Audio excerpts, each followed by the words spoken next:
Costly message సారాంశం ఏంటి? అంటే సాఫ్ట్గా ఉండాలి, నా షెల్టర్ కావాలని అడిగారు, చెప్పారు మీరు, కానీ దాని డీటెయిల్స్ చెప్పలా. షెల్టర్ కావాలి అనేది ఏంటి, దాని ఉద్దేశం ఏంటి అనేది ఒకటి.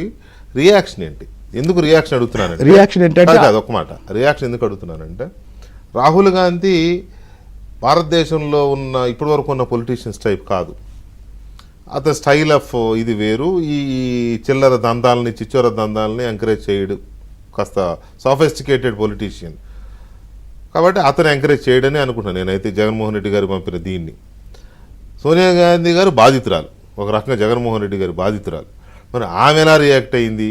లేదు, వీళ్ళిద్దరితో పక్కన పెడితే ఆ పక్కన చుట్టూ ఉన్న కోటరీ ఉంటుంది కదా.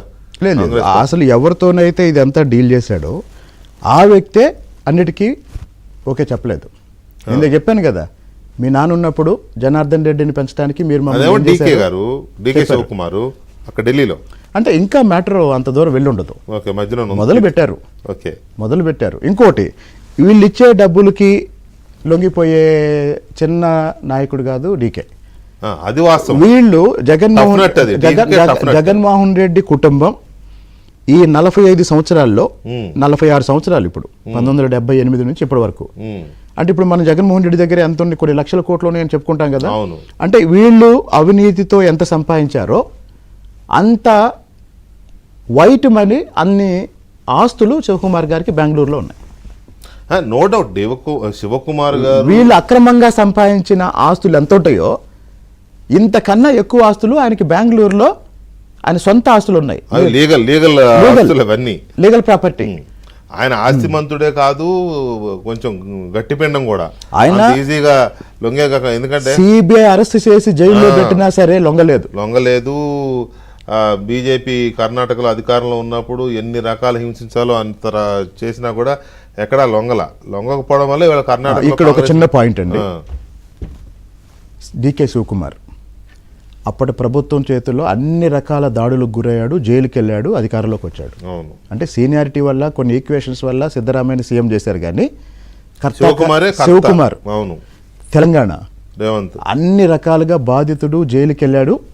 రేవంత్ రెడ్డి సక్సెస్ అయ్యాడు. ఆంధ్రప్రదేశ్ చంద్రబాబు నాయుడు గారు అన్ని రకాల పోరాటాలు చేశారు, అన్ని రకాలుగా బాధితుడు, జైలుకి వెళ్ళారు, మళ్ళీ విజయ్ చేశారు.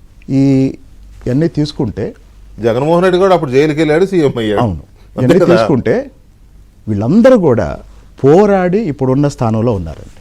అదేదో వాళ్ళకి ఆషామాషిగా రాలేదు. నేను కాదనటం లేదు.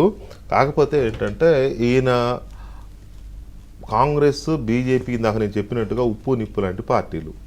బీజేపీ ఏదన్నా ఎవరి మీదన్నా పగది సాధిద్దామన్నా, లేకపోతే ఎవరికైనా మంచి చేద్దామని అనుకున్నా, బీజేపీ అనుకున్నా, కాంగ్రెస్ దాన్ని వద్దు అంటే బీజేపీ ఆగదు. వాళ్ళు అనుకున్నది వాళ్ళు చేసి తీరుతారు. లేదు, కాంగ్రెస్ పార్టీ ఎవరి మీదైనా పగ తీర్చుకుందామన్నా సరే అది సాగదు. ఎందుకంటే కాంగ్రెస్ పార్టీ అధికారంలో లేదు, అసలు వాళ్ళని వాళ్ళు సేవ్ చేసుకునే పరిస్థితుల్లోనే లేరు కాంగ్రెస్ పార్టీ. అంటే ఈ స్టెప్ వేయడానికి ఇంకొక కారణం కూడా ఏంటంటే కేసీఆర్ ఎగ్జాంపుల్ అండి. చిన్న బ్రేక్ తీసుకుంటాం, ఒక్క నిమిషం, ఒక ముక్కలో చెప్పేస్తా. ఇప్పుడు కేసీఆర్ ఏంటంటే కేంద్ర ప్రభుత్వం కూతుర్ని అరెస్ట్ చేసిన ఒక్క ప్రెస్ మీట్ కూడా పెట్టలేకపోయాడు. అసలు ఢిల్లీలో చూసి రాలేదు, ఒక్క ప్రెస్ మీట్ కూడా పెట్టలేకపోయాడు. అవును. రెండోది, నిజంగా కేంద్రంలో అధికారంలో ఉన్న పార్టీ టార్గెట్ చేసి ఏదైనా కేసులు పెట్టి అరెస్ట్ చేస్తున్నప్పుడు ప్రత్యామ్నాయంగా వాళ్ళకి ప్రత్యామ్నాయం ఉందో ఆ పార్టీ దగ్గరికి వెళ్తాం. కేసీఆర్ కాంగ్రెస్ దగ్గరికి వెళ్ళలేడు. కాబట్టి కేసీఆర్లా రెండిటికి చెడిపోతానేమోనని ముందుగానే ఆలోచించి ఒక ఆప్షన్ పెట్టుకున్నాడు. అంటే కేసీఆర్లో రెండింటికి చెడిపోతాను అంటే కేసీఆర్ మెచ్యూర్డ్ పొలిటీషియన్ కాబట్టి పవర్ లేని వీళ్ళ దగ్గరికి వెళ్ళలేదు. పవర్లో ఉన్న బీజేపీతో ఇప్పుడంత శత్రుత్వంతో ఏం లేడు ఆయన. కేసీఆర్ మెచ్యూర్డ్ పొలిటీషియన్ కాదండి. కేసీఆర్ అవకాశాన్ని బట్టి, పరిస్థితిని బట్టి నిర్ణయం తీసుకున్నాడు. ప్రజలు అది మెచ్యూరిటీ కాదు, అవకాశవాదం. అవునండి, రాజకీయాల్లో అవకాశవాదమే మెచ్యూరిటీ. మీకు తెలియదు ఏముంది శ్రీనివాసరావు గారు, మీరు మరీ అమాయకంగా మాట్లాడతారు. కానీ ఇప్పుడు జగన్మోహన్ రెడ్డి కూడా అవకాశవాదంతోనే 2 పడవల మీద కాళ్ళు వేశాడు. కానీ పడవలు 2 దూరం జరిగితే ఏమవుద్ది? అదే జరుగుద్ది. కాకపోతే ఏంటంటే ఇది తెలిసి కూడా ఎందుకు ఆయన చేస్తున్నాడు